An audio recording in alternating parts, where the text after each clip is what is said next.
I am a theater artist. I'm a theater creator, artist, leader, administrator, activist, and I'm excited to share with you a little bit about my journey here and what I do in theater, which is really connected to just stories and unveiling and illuminating stories in a room with other humans alive, having a shared experience, which we don't get when we go to film or see Netflix or Hulu or all that, which I love also, but there's something magical about stories being told real time in a shared space. So what I do in the theater, I'm a theater director, so I read a ton of plays.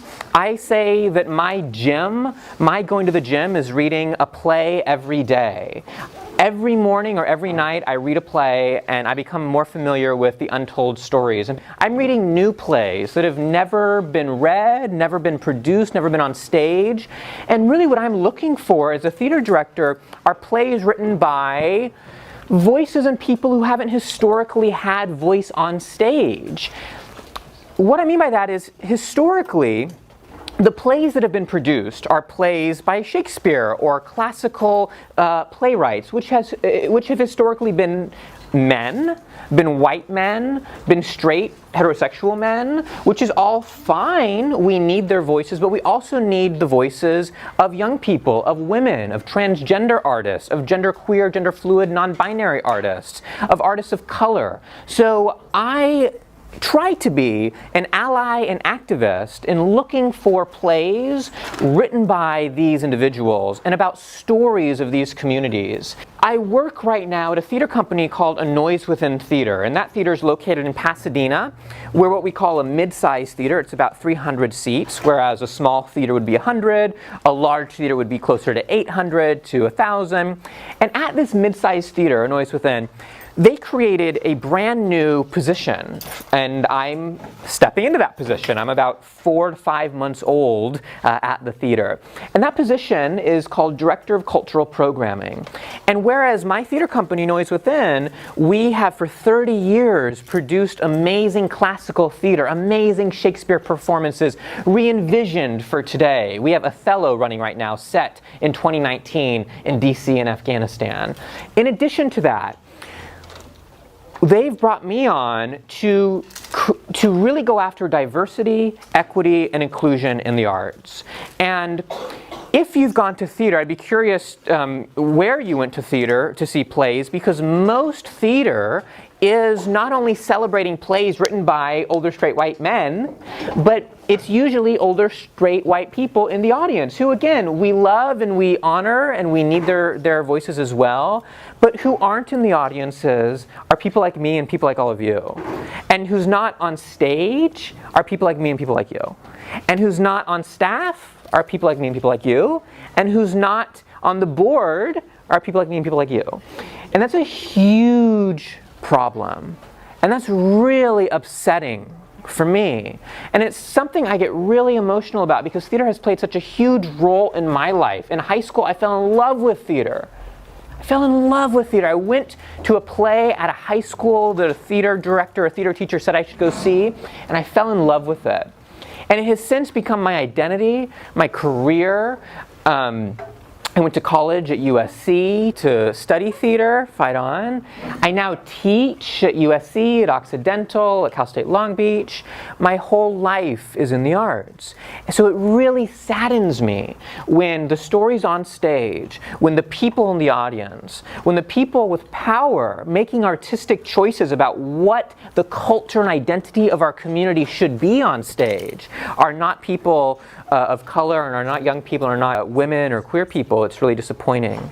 So my whole work is building relationship with new audiences, with communities who don't have a relationship with theater, so that theater can really be yours, can be a space that welcomes and is inclusive of and representative of all of Los Angeles. And I think one of the reasons I do this work is that I believe that the health and the pulse and the well-being of a community, of a city, of a country, I believe is determined by what that city, what that community chooses chooses to put on its stages. I think stages represent what, say, TV stations used to represent. I think they're an incredible source of power, and what we choose to elevate and illuminate and say, this matters so much, we're bringing it to the people, I believe that defines the priorities of a city. So what we put on stage really matters, and who's making that work and making those choices really matter. And we need all of you. We need all of each other in the rooms making those choices. Theater tends to be expensive, much more expensive Yeah. than a movie. How do we get students into the theater? And prices are pretty high. It's a great question, and it's a real challenge of theater, right? So movies, you can spend millions of dollars, and it makes money because millions and bajillions of people can see it. The actors don't need to be in the room to reproduce it. Theater, on the other hand, it is very expensive because there's so many people in the room required to make that happen.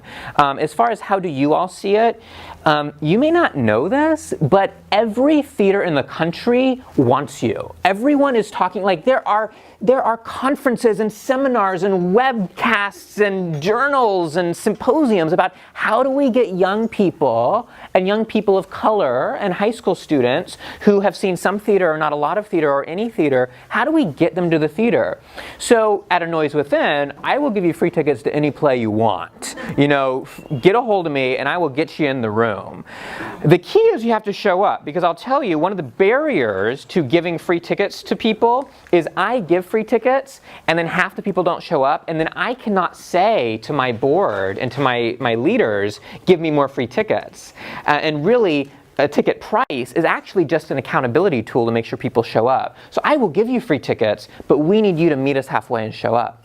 So that's how you do it at my theater. I would encourage you to go or email or call any theater in LA and say, hey, I'm a young person, I'm a high school student, here's the high school I go to, I'd love to see theater and I'm unsure about how to afford a ticket. My guess is they'd be really excited to find a way to get you in the room.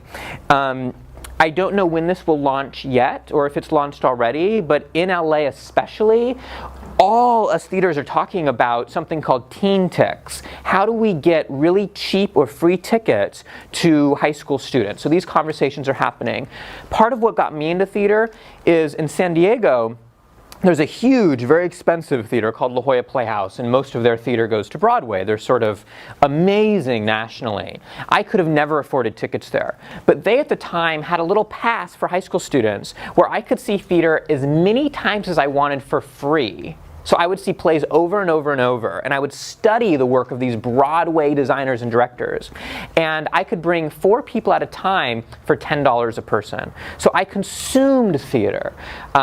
So that's not a direct answer, but I will share that if money is a barrier, be open about that. And so many theaters are scratching their heads about how we get you in the room. So if you're interested, we're committed to making that happen. This is something I think is interesting about me, is I somehow stumbled into this career as an artist and as a leader and as an activist in theater, but unlike my peers, I have never studied directing. I chose not to go to grad school. I think grad school is valuable. Most people I know in theater have done it. I've chosen not to. My grad school was reading a play a day, going to theater. I'm intense. I see 250 plays a year. Almost every night I'm at the theater. But my grad school was going to the LA County Museum of Art and looking at paintings, looking at Van Gogh, looking at space. What does a diagonal mean? Or what does it mean when there's something here and there's empty space there, and how do we build a relationship to picture on stage? And I could do a whole nother talk about directing, which I won't right now, but I'll just share this interesting thought. I think is whenever I see theater, I always sit in the last row, center, because as my belief as a director, that similar to looking at a picture frame, I don't want to ever move my head while watching a play. Just like you don't really move your head while watching film or television. The picture is here, and someone in that spot, that person was chosen by the director to be in that spot. And that means something in relation to them not being in this spot. But if I then turn my head, that person is always center. And if I turn my head, they're always center. There's something powerful about seeing the whole stage at once. And that's because my whole training, if you will, is looking at paintings on a wall, which is interesting because when you go to visual art or a museum, the art consuming experience is step to the right. Step to the right. It's a very strange experience of looking at one picture at a time.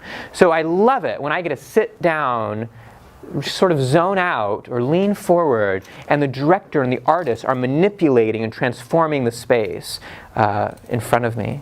I will pass out postcards. I'll put them by the door here so you can take those. My email address is on those. You may all email me.